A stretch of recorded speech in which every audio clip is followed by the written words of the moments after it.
Hey guys, welcome to My Sew Bliss. Today I'm super excited to be partnering up with Baby Lock sewing machines and bringing you another sewing tutorial. Today I'm going to show you how to make a bucket hat that is reversible. So this is one I made for my son. It's super cute. He's really excited to wear it to the lake in a couple weeks. It's just super quick, super easy, and a great beginner project. So this will be really fun to make. And I'm going to be using my Baby Lock Zest, which is this machine right here. This is one of the basic machines in Baby Lock's Genuine collection. It is a wonderful beginner machine, super lightweight and compact. So even if you're not a beginner, it's great just to like travel with or like move up and down the stairs. If I want to work in my basement or upstairs and my kids are up there, I can follow them around and move this very easily. So I'll put a link down below for that machine so you can check it out and all the other sewing tutorials that I have done with that machine. This pattern is from Waves and Wild and it is a free pattern. I'll put the link down below for it.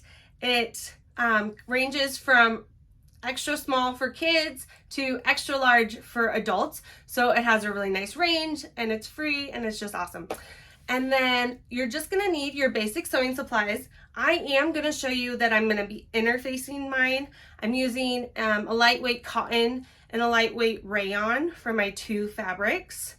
And then I'm gonna interface them just to give it a little more to it, a little more oomph to that brim of the hat especially, but I'm just gonna do the whole hat. That way it'll hold up better, I'm hoping. So I'm super excited about it. My boys are excited for their hats. So now it's time to make me one. So let's get started. After you've put your interfacing on all of your pieces that you want interfacing on, so I put it on all my pieces for one piece of fabric, all on the wrong side. Then I'm just gonna put, so this is my hat side pieces, this is my brim pieces, and I'm gonna put all of those right sides together.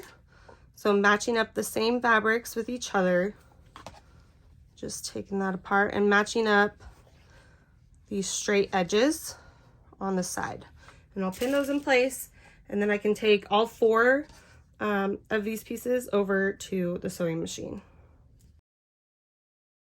Over at the sewing machine, I'm just gonna keep my stitch on a straight stitch. I like mine to be just right in the middle, and then about a 2.5 is what I stitch at.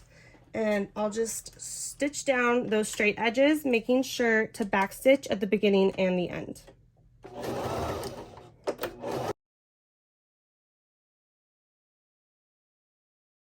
Once all those pieces are sewn, I'm going to take it over to my ironing board, and I like to just open up these seams and iron them open. Just going to lay nicer and work better for us in the long run.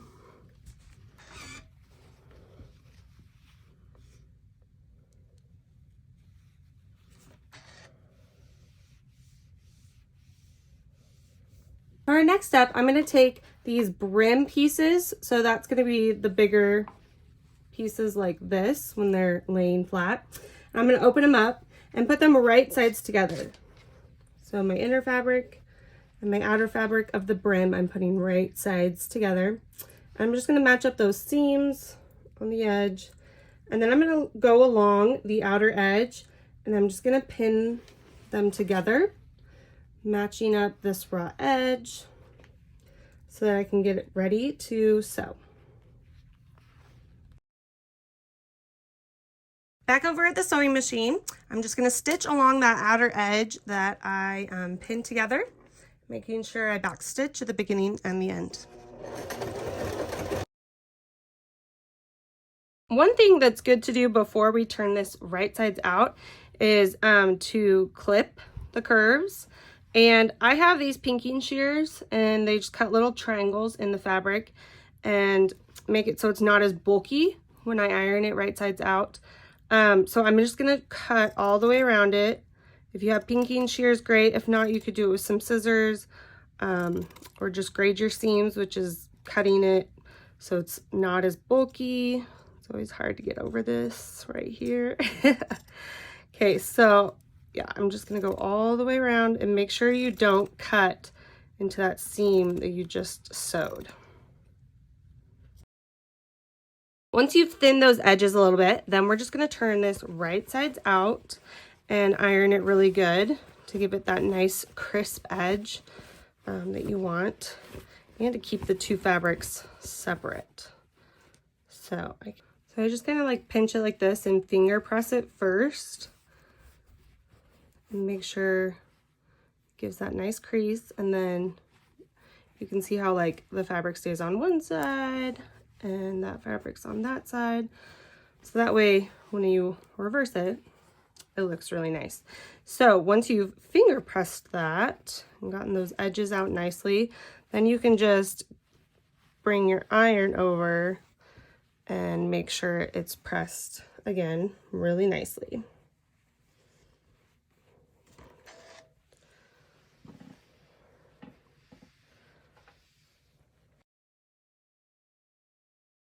So once the outer edge is ironed and looks really clean and nice, somewhat like this, I'm going to take it over to my sewing machine and I'm just going to do a top stitch right around the edge, right against the edge. Now you can add more decorative stitching if you want. You could do rows of stitching along the top. I don't think I'm going to do that. I might change my mind once I have one stitched on, but so I'm just going to do one all the way around for now. And I always like to start right where my seam is. For our next step, we're going to take our hat top and our side pieces, and we're going to be pinning those together and getting those ready to sew. So this can look a little tricky, but it's pretty easy once you do it and have it in person and do it with your own hands. So don't be overwhelmed. But we're going to match up our notches, and then our side seams are going to match up with the side seams on the pattern. So I just mark those with a pin, and then my notches, I just do a little slit inside. So I'm going to match all those up and pin those in place. And I'm just matching the raw edges. Let me show you. And then the smaller part of this curve is what we're matching up. So the bottom curve has the double notch on the bottom. It's a bit bigger. That part is going to go with the brim of the hat. So make sure you're doing the right side. And again, right sides together. And I just pin the notch. And then I'll go and do the side seam with that pin that I have in place. I like to do double pins in case one falls out. Then I don't have to worry about grabbing my pattern again. And then there's my other notch. Oops. And there is the other side. And I'm going to do this with both the inner and the outer fabric. And I'll take them both over to my sewing machine. I just like doing that because then I get it all done at the same time. And it's not like I have the inside done before the outside kind of thing. So, and then I'll take that over and sew that once I pin this fabric. When you go to sew these pieces together, I suggest starting right behind some of your pins because you're just going to have to ease the top part in to fit along. I guess this is the side piece. So you're going to ease the side piece in to fit on the top of the hat. So I'll just start stitching. Make sure you back stitch again. And then slowly I'm just going to work this piece, and it's divided up into fourths so that you can make sure you're evenly spacing it. And we'll just go all the way around, nice and slow. Try not to get any puckers. If you do, no worries, but it will look better without the puckers.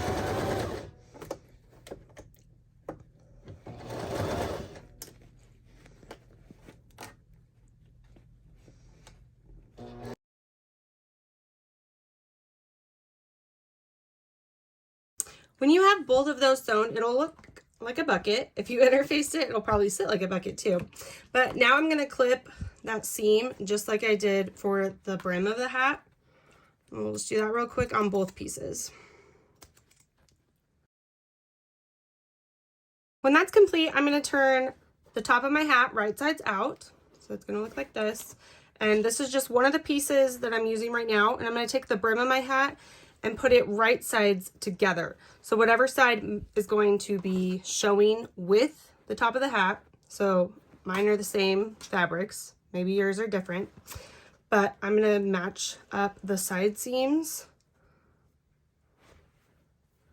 And then pin the rest of it on if you feel like you need to. If not, we can just take it right over to the sewing machine.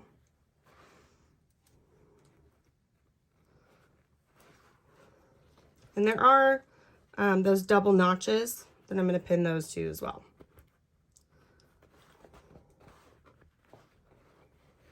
Once you have that finished, we're going to come over to the sewing machine, and I'm just going to sew right along this edge. And I'm just going to backstitch and make sure that this brim stays laying flat and looks really nice.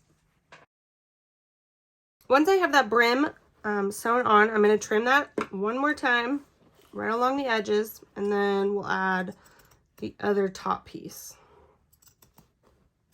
To add the next part of our hat, so this inside piece right here, we can't really just put it in there because we'll then have this seam that you would see.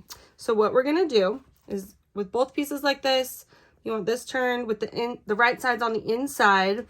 I'm gonna take the hat with the brim and put it in the middle of this other top piece. I'm gonna match up those side seams and raw edges right along here. And pin that in place. My side seams, like I said, it's kind of bulky, so you want to make sure you're pinning the right ones to the right sides. And then we can also pin that double notch, match that right up. I think I lost mine on this piece, but it's going to be right in the middle. So I might need to go back and measure that. Let's see. Just fold that and go with the middle. Okay, perfect. Pin that and pin our other side.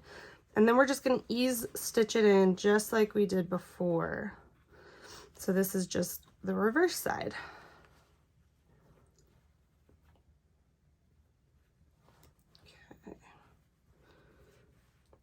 So now I'm ready to take it over to the sewing machine. So with that pinned, we're not going to sew all the way around connecting. We're just going to leave about a 3 to 4 inch opening so that we can turn it right sides out, and then we'll finish that off. So don't sew it all the way closed or we won't be able to turn it right sides out. But I am just going to start right by my side seam and ease that in. Make sure everything's laying flat. There's no bunching or puckering. Make sure you're not getting a weird part of the brim in there. And make sure you backstitch.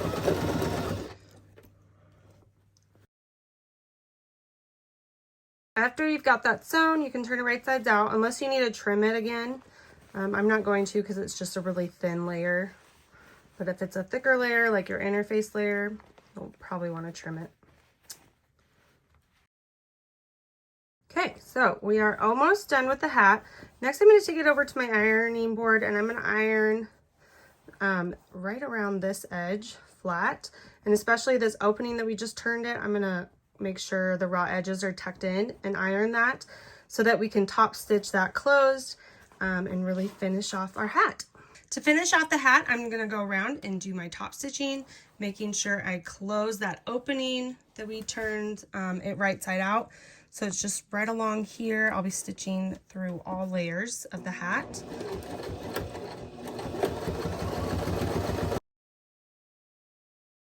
Once you are all done with your top stitching, you're all done with your bucket hat. What do you guys think? I hope yours turned out as cute as mine. I'm super excited about having one for myself, and I love that I could fit it to my head because I feel like I have a large head, and usually I don't like hats because they squeeze my head too tight. So this one's nice and loose. I have a little bit of wiggle room, and it's a lot cuter than I thought a bucket hat would be. So that was fun to do with my own fabric. I hope you guys enjoyed it as well. Make sure to check out the links down below for the Baby Lock Zest. If you have any questions or comments, make sure to leave them in the comment section down below, and I will see you guys next time. Bye!